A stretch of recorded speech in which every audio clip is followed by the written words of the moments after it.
What's the worst possible way to sell your home? We're going to talk about it here.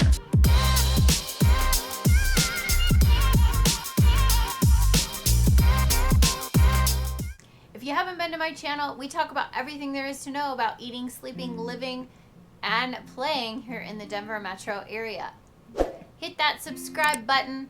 Give me a comment below about any videos you're interested in, and I'd be happy to make one for you.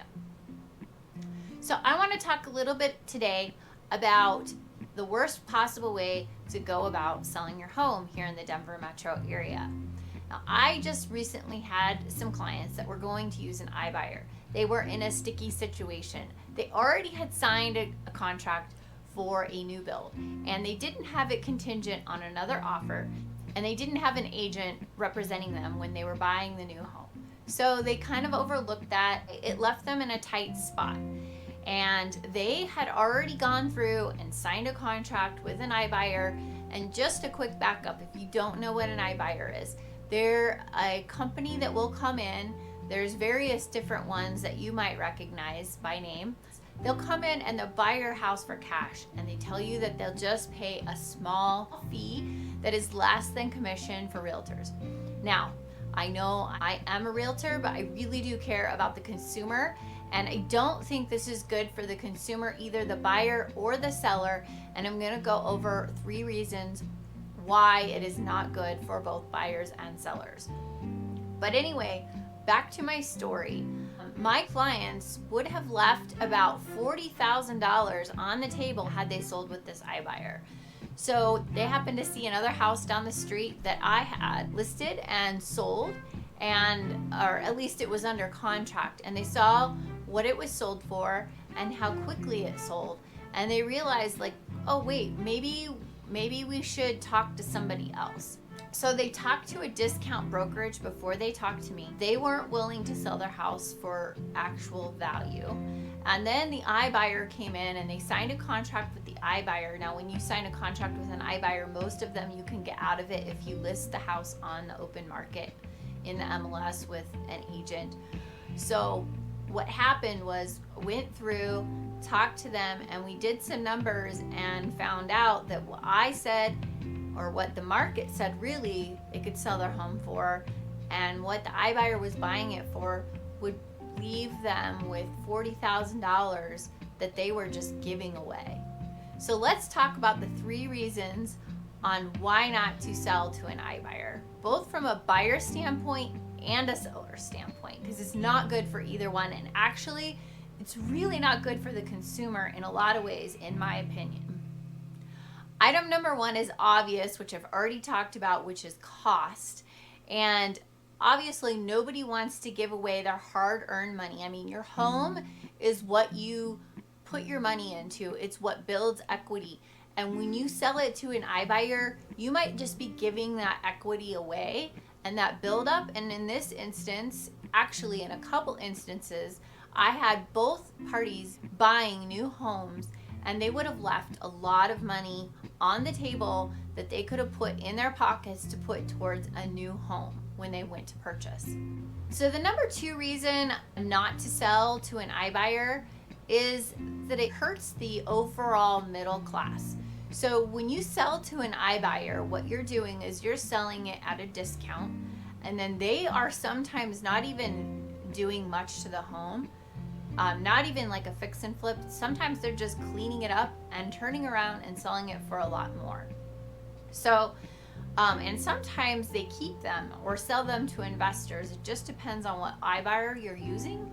But the problem with that is that our inventory is already super low for buyers and first-time home buyers, and it's hard enough for them to find a home to buy, which is super frustrating to me because I have lots of buyers that are well qualified, but inventory is low and it's hard. And then you get somebody that can come in with cash, like an iBuyer, and just buy it. So that home never hits the market for the potential for somebody else to buy it.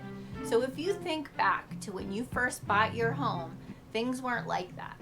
And so you want to pass it on, or at least I would want to pass it on. I do want to pass it on and give those new home buyers a chance to purchase a home and have a home to live in, rather than selling it to an investor or somebody that's just going to turn around and sell it for even more money to that same middle class person.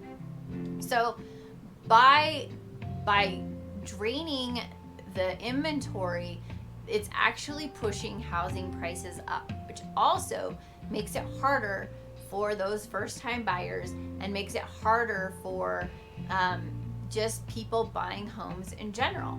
So to me, selling with an iBuyer is not good for anybody. It's not good for the middle class. Item number 3 is hidden costs. Now, besides costs, what the iBuyers will tell you is that we're going to charge you a flat fee. Now, I have to tell you, they'll tell you it's a fee, not a commission. An agent's going to charge you a commission, and they make it sound like it's going to be so much less because it's a fee. But the problem with that is that that fee is usually way more than what the average commission is for an agent. Now, a lot of agents, including myself, don't always charge that, especially if you're buying and selling with us anyway. The thing is about an iBuyer is that they will charge you up to 7 and higher %, which is their fee, which is already higher than what any agent is going to charge you to sell your home. The other hidden fee is they'll charge you for repairs, and those repairs could be anywhere from, who knows, it's arbitrary. It's what they come up with, and sometimes you don't know what those repairs are going to be until you're really close to the closing and it's really too late for you to market your home and sell it a different way.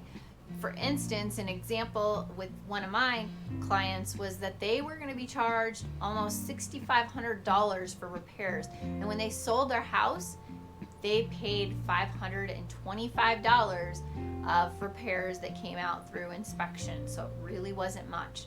And not only that, but if you sit there and you go through what items could possibly be wrong with your home, a lot of those things can be alleviated, or they can be taken care of up front, and they don't have to be a big deal, and they certainly don't cost $6,500.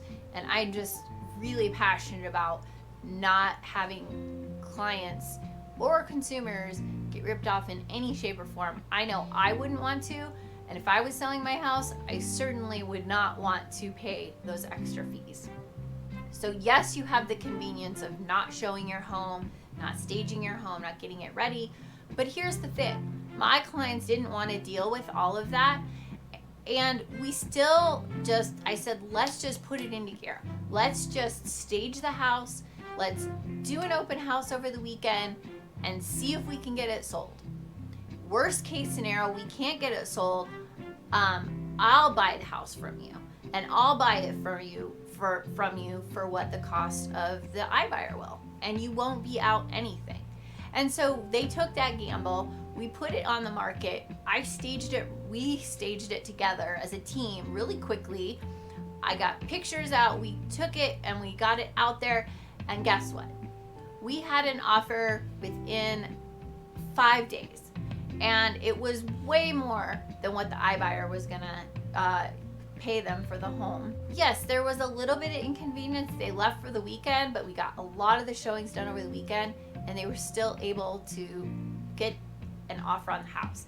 And I would even argue that if they were more patient, maybe even a week or so more, they may have even sold it for more money. But I mean, they were so stressed out that they just needed to just get it done and get it sold because they wanted to be able to move into their new home.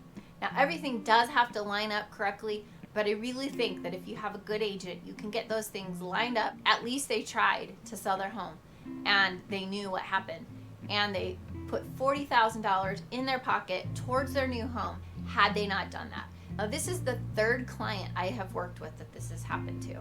So I just urge you from a consumer standpoint, and just I really do care about my clients, and I care about what's happening to the shrinking middle class. And I think big companies like these iBuyers contribute to it greatly. So just take that into consideration when you're thinking about selling your house. And even though it might be a little bit more convenient, if you find the right agent that's going to work with you and help you through all the difficult processes of selling your house, it can be really smooth and really carefree like it was for a couple of my clients. So if you have any questions about iBuyers in more detail, leave me a message below. Let me know if you've used an iBuyer and what your situation was. I'd love to hear about it. We care a lot about our customers and want to know what it is they're looking for and how we can help them be better consumers in this crazy market.